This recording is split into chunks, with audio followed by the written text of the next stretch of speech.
अगली खबर एमपी के राजगढ़ से है, जहां एटीएम पर सहायता के नाम पर एटीएम स्वीपिंग करने वाले अंतर्राज्यीय गिरोह से 100% बरामदी की गई। दिनांक 21/7/2025 को थाना हजीरापुर, जिला राजगढ़ क्षेत्र अंतर्गत फरियादी राम उग्रे पांडे से एटीएम कार्ड बदलकर 85,000 की धोखाधड़ी करने की गंभीर वारदात प्रकाश में आई है। फरियादी की सूचना पर थाना हजीरापुर में अपराध क्रमांक धारा 305 और 318 BNS के तहत अपराध पंजीकृत किया गया। देखिए संवाददाता पवन कुमार अहिरवाल की रिपोर्ट। पहला हुआ है 28/6 को, पहला और दूसरा सहारनपुर थाने में और पचोट थाने में, जहां पर उन्होंने 16,000 और 35,000 की ठगी कर दी। फिर उसके बाद थाना पचोट में फिर से हो गया 10/7/25 को, जहां पर उन्होंने 40,000 की ठगी कर दी। और फाइनली जो चौथा हुआ वो जीरापुर थाना अंतर्गत हुआ है, जिसमें 85,000 की ठगी कर दी। इसमें हम शुरू से ही उनको फॉलो कर रहे हैं, उनको चेक कर रहे हैं किस गाड़ी से आए, कौन लोग बैठे हुए हैं, किस टोल से कब गुजरे हैं। ये पूरा फॉलो करते करते हमने 3 टीमें बनाई थी और वो टीमें अलग अलग दिशाओं में गई। एक टीम गई गुजरात की दिशा में, एक टीम गई हरियाणा और राजस्थान की दिशा में, एक टीम गई उत्तर प्रदेश की तरफ। ये टीम अलग अलग दिशाओं में इसीलिए गई क्योंकि ये जो आरोपी थे इन दिशाओं में भगे थे। फाइनली तीनों टीमों को सफलता मिली, अलग अलग समय पे सफलता मिली, लेकिन पूरी सफलता मिली।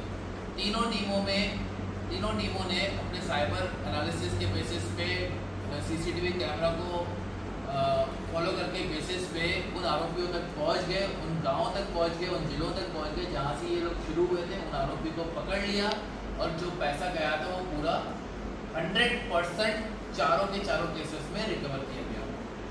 ना केवल इतना, उनके पास जो मोबाइलें थी, उनके पास जो गाड़ियाँ थी, 3 गाड़ियाँ इसमें यूज़ हुई थी, वो भी रिकवर किए गए। तो इसमें ना केवल हमने 100% जो माल गया था वो रिकवर किया, बल्कि जो गाड़ियाँ और जो मोबाइल इस पूरे घटनाक्रम में यूज़ हुए थे उनको भी रिकवर किया। तो हमारी इस तरीके से रिकवरी लगभग 20 लाख की हो गई है, जो कि एक बहुत ही हमारे तीनों थाना इंचार्ज और जो भी इस टीम में लगे थे सबके एक बहुत ही सराहनीय कार्य है।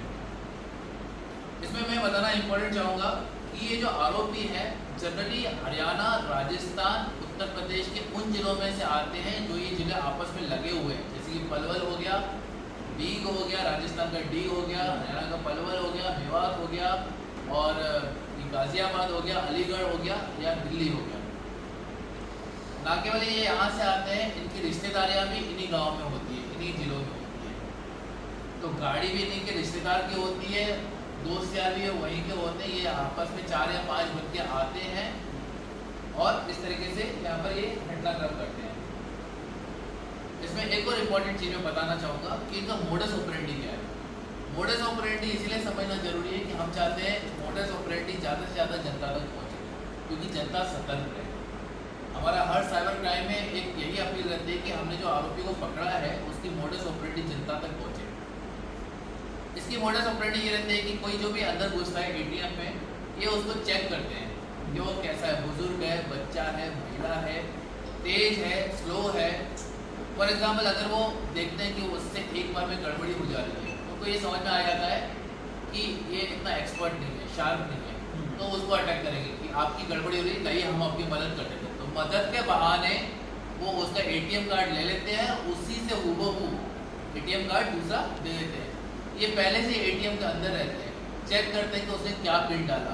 एक बंदा ये चेक करता है कि वो क्या पिन डाला है, दूसरा बंदा ये चेक करता है कि उसका कार्ड कौन सी कंपनी का है। तब तक वो आप उसी कंपनी का अपनी जेब में जो दूसरे कार्ड पड़े रहते हैं नकली, वो शैक कर लेते हैं और बाद में उसको वो कार्ड पकड़ा देते हैं। दूसरा इनका ये तरीका है कि किसी ने कार्ड यूज़ कर लिया, जाने लगा है, तो बोलेंगे अरे सर आपका तो ATM अभी भी चल रहा है, मशीन अभी भी चल रही है। जैसा कि हमको भी बताया गया कि कैशलेस ट्रांजेक्शन कुछ होते हैं, मशीन उसमें दिखाती है, तो ये ऐसा दिखाते हैं ATM यूज़ करने वाले को कि अरे आपका अभी तक कंप्लीट नहीं हुआ है, कि कोई भी यूज़ कर सकता है, आप वापस से लगाएंगे। इस तरीके से वापस से उनसे ATM डलवाते हैं, उनका पिन डलवाते हैं और वापस से उसको स्वैप कर देते हैं। तो इस तरीके से उनको पिन पता चल जाता है।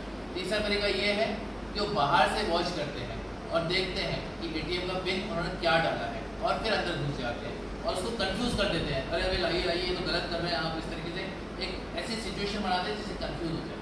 लेकिन इनका मुख्य तरीका जो है वो यही है कि वो देखते हैं पहले से एटीएम के अंदर घुसे रहते हैं और ये देखते हैं कि ये इसको सहायता की ज़रूरत है क्या, और सहायता के नाम पे बदल देते हैं। तो हमारी भी जनता से यही अपील है कि अगर आप एटीएम के अंदर हो, अपना कार्ड यूज़ कर रहे हो, तो अगर कोई दूसरा एटीएम में आ रहा है तो आप उनको रिक्वेस्ट करके आप उनको पहले बाहर करें, क्योंकि रूल भी यही है कि एटीएम में अगर कोई अंदर ऑलरेडी यूज़ कर रहा है एटीएम को, तो दूसरे व्यक्ति को बाहर खड़ा करना चाहिए।